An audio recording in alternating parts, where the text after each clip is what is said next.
Punya pertanyaan seputar Alkitab? Tanyakan di Tajam, Tanya Jawab Alkitab Malam, hanya di YouTube channel Tajam.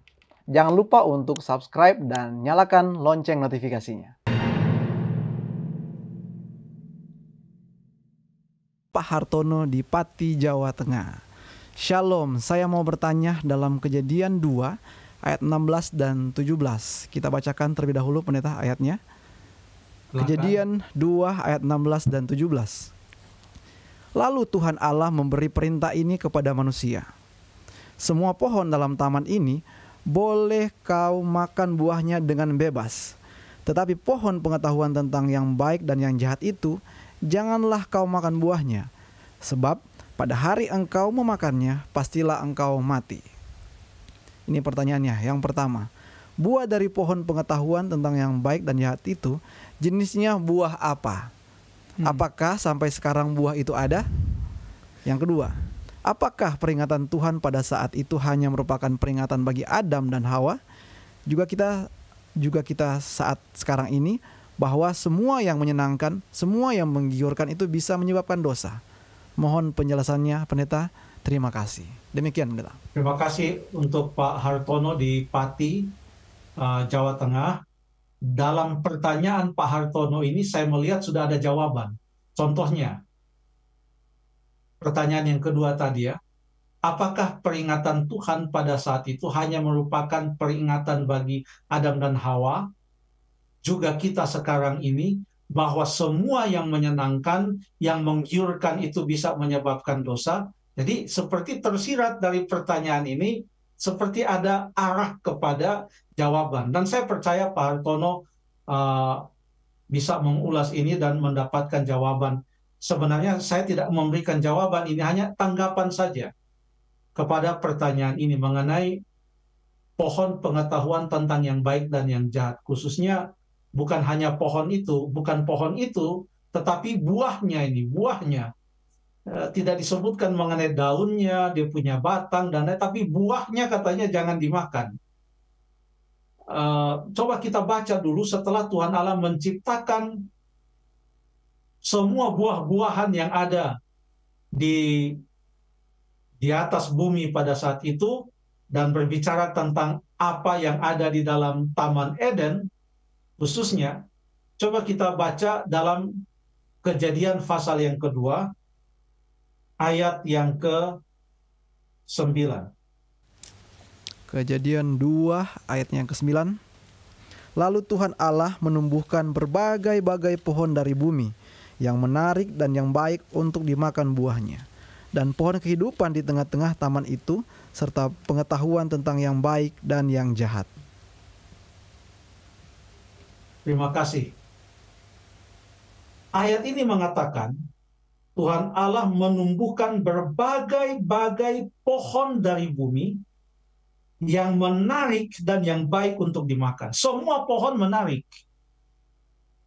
pada saat itu.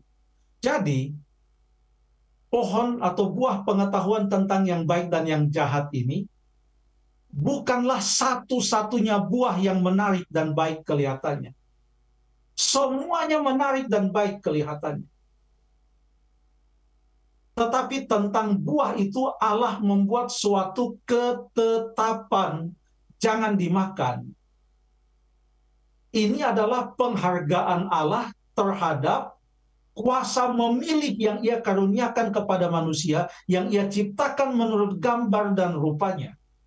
Supaya manusia itu betul-betul bisa menjalankan dia punya kebebasan memilih sebagai makhluk yang mulia yang Tuhan Allah ciptakan. Maka tentang buah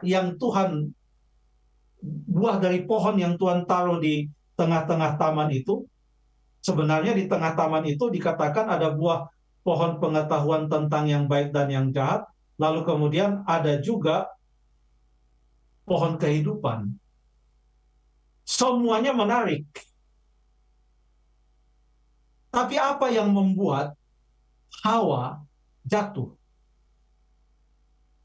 Yang membuat dia jatuh adalah karena ia lebih percaya kepada perkataan ular daripada kepada perkataan Tuhan. Tuhan sudah katakan, jangan kamu makan.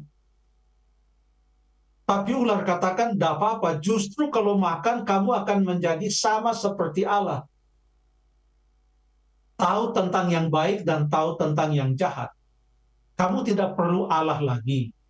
Karena kalau kamu sudah jadi seperti Allah, ngapain kamu perlu Allah? Kamu bisa buat definisi kamu sendiri tentang apa yang baik dan apa yang jahat. Tidak perlu Allah yang membuat aturan. Kau buat aturanmu sendiri. Itu yang mau setan tanamkan kepada Hawa, bahkan kepada kita sekarang ini. Ngapain kita ikut peraturan yang ada dalam Alkitab? Buat saja aturan sendiri. Kalau kita sudah buat aturan sendiri, kita sedang mengikuti apa yang dikatakan oleh ular itu kepada Hawa, bahwa kita tidak perlu Allah lagi, kita tidak mengakui kedaulatannya untuk memberikan kepada kita aturan yang kita ikut, karena kita buat aturan sendiri. Nah, itulah yang ditawarkan oleh setan supaya Hawa memakan buah itu.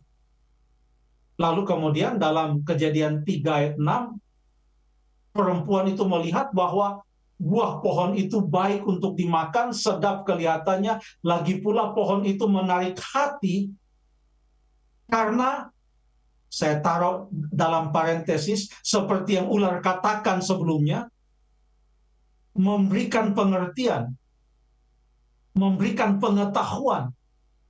Jadi dia melihat bahwa apa yang dikatakan ular itu tepat, betul, menurut dia. Tetapi dia salah.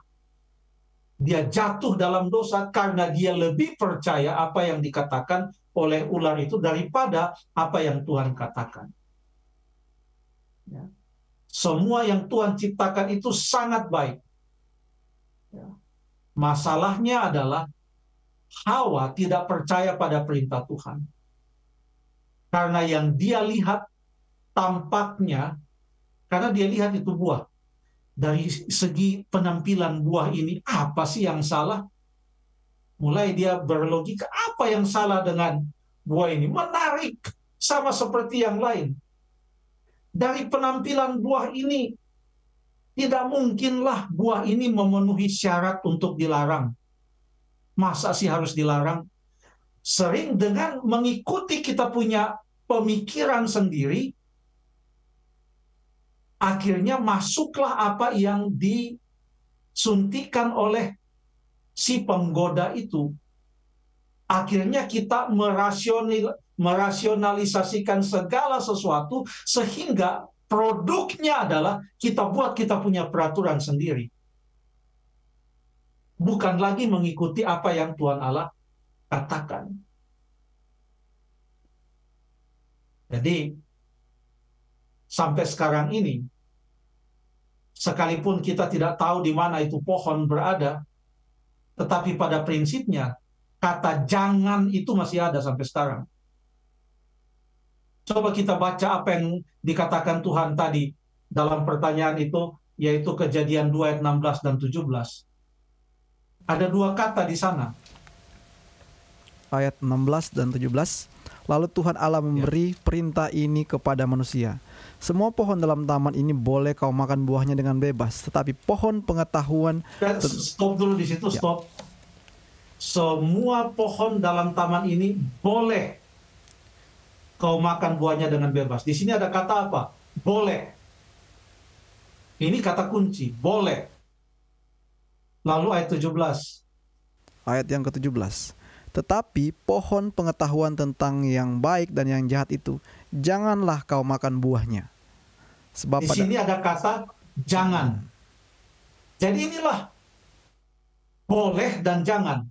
Sampai sekarang ini, Stephen dan Jeffrey, kita pun mendapatkan perintah Tuhan dalam Alkitab ini, di mana ada yang boleh dan ada yang jangan. Jangan sampai kita buat ini terbalik, sehingga yang jangan kita bilang boleh, yang boleh kita bilang jangan. Itu kita sudah buat, kita punya aturan sendiri. Sama dengan kita makan buah pohon pengetahuan tentang yang baik dan yang jahat, dalam artian kita menjadi Allah bagi diri kita sendiri, karena kita tidak mengikuti lagi perintah Allah, tapi membuat perintah kita sendiri, atau mengikuti perintah yang dibuat manusia yang bertentangan dengan perintah Allah. Itu konsepnya sangat dalam di sana. Kurang lebih demikian tanggapan saya, Pak Hartono. Mudah-mudahan membantu. Terima kasih, Tuhan berkati.